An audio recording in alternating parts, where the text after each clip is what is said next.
اختر په ورځ باندې یو څو معمولات دي، مثلا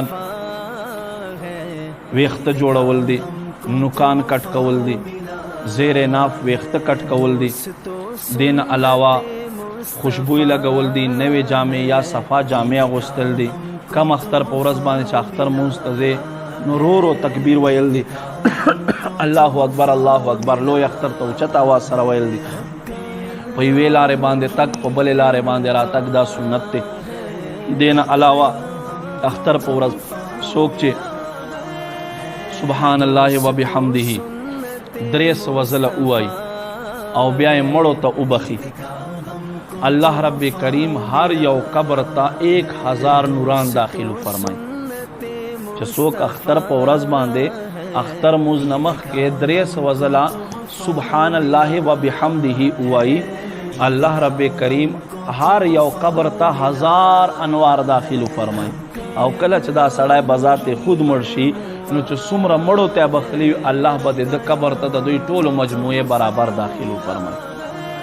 نو اختر موز نمخ کې دا هم تاسو کې اختر موز به ان شاء الله زمون په دې فیضان مدینہ مسجد کې 8:30 بجے اتنی میں بجے ادا کیږي. کوشش وکړئ فکس 8:30 بجے ځان راورا سوي.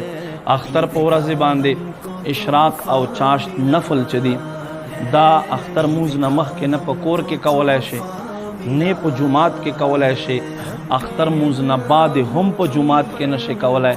چې اختر منځو کې او کور تلاړ شي بیا به کور کې اشراق او چاشت نفل کوي. دا مسله زده کې اشراق او چاشت نفل اختر په ورځ باندې اختر موز نه رستو، اختر موز نه مخ کې او اختر موز نه بعد دا په جمعات کې نشي کولای، په کور کې اختر موز نه مخ کې نشي کولای. چې اختر منځو کې بیا بعد کې کیا یو دا هم سنت عمل دی.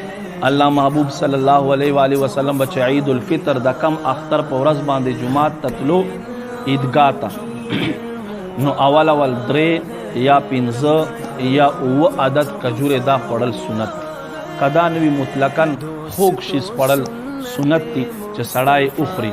لوی اختر په ورځ باندې اختر موز نه بعد خوراک سنت دی. کم اختر په ورځ باندې اختر موز نه مخ کې خوراک کول سنت دی. ښه کار دا دی چې سړی قبرستان ته هم لاړ شي، مور او پلار ته ودرېږي، خپلو خپلوانو ته دعا وکړي، لږ تلاوت ورته وکړي چې هغوی ته هم څه فایده ورسیږي.